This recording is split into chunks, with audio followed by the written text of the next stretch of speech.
نحمد ونصلي على رسوله الكريم اما بعد فاعوذ بالله من الشيطان الرجيم بسم الله الرحمن الرحيم عن مالك بلغه أن ابن عمر رضي الله تعالى عنه كان يسأل هل يصوم أحد عن أحد أو يصلي أحد عن أحد فقال لا يصوم أحد عن أحد ولا يصلي أحد عن أحد صدق اللہ العلی العظیم۔ حضرت مالک رحمۃ اللہ علیہ کے بارے میں مروی ہے کہ ان تک یہ روایت پہنچی ہے کہ حضرت ابن عمر رضی اللہ تعالیٰ عنہ سے پوچھا جاتا تھا کہ کیا کوئی شخص کسی دوسرے کی طرف سے نماز پڑھ سکتا ہے یا کسی دوسرے کی طرف سے روزہ رکھ سکتا ہے؟ حضرت ابن عمر رضی اللہ تعالیٰ عنہ اس کے جواب میں فرمایا کرتے تھے کہ نہ تو کوئی شخص کسی دوسرے کی طرف سے نماز پڑھے اور نہ کسی دوسرے کی طرف سے روزے رکھے۔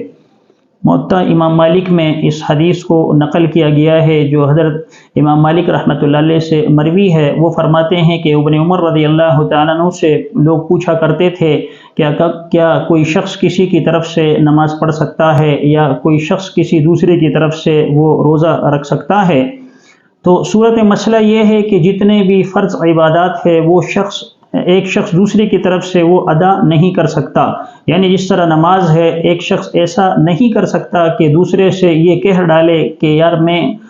کہیں جا رہا ہوں اور میری طرف سے آپ عصر کی نماز پڑھ لینا یا مغرب یا عشاء کی نماز پڑھ لینا۔ ایک شخص دوسرے کی طرف سے فرض عبادت ادا نہیں کر سکتا۔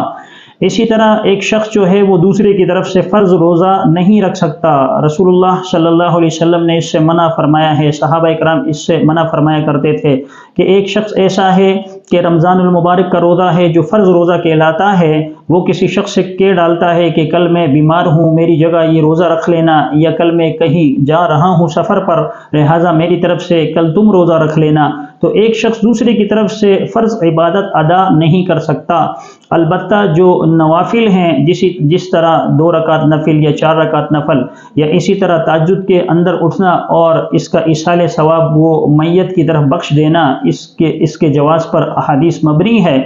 یعنی نفل نمازیں ایک انسان دوسرے شخص کو بخش سکتا ہے اور اس کے لیے ایصال ثواب کر سکتا ہے۔ اسی طرح جو نفل روزے ہیں وہ ایک مسلمان دوسرے مسلمان کے لیے بخش سکتا ہے اور اس کی مغفرت کے لیے دعائیں اس کے ذریعے کر سکتا ہے۔ اسی طرح صدقہ و خیرات وغیرہ بھی احادیث مطہرہ سے ثابت ہے کہ رسول اللہ صلی اللہ علیہ وسلم کے زمانے میں بھی ایسا ہوا کہ آپ صلی اللہ علیہ وسلم کے پاس صحابہ آیا کرتے تھے، اور ایک صحابی کے بارے میں تو مشہور ہے کہ وہ آئے اور آپ صلی اللہ علیہ وسلم سے پوچھا کہ یا رسول وسلم کیا میں یہ پانی کا کنواں اپنی ماں کے لیے جو دنیا سے رخصت ہو چکی ہے ان کے لیے وقف کر سکتا ہوں؟ تو آپ صلی اللہ علیہ وسلم نے فرمایا ہاں، بہت بہتر ہے کہ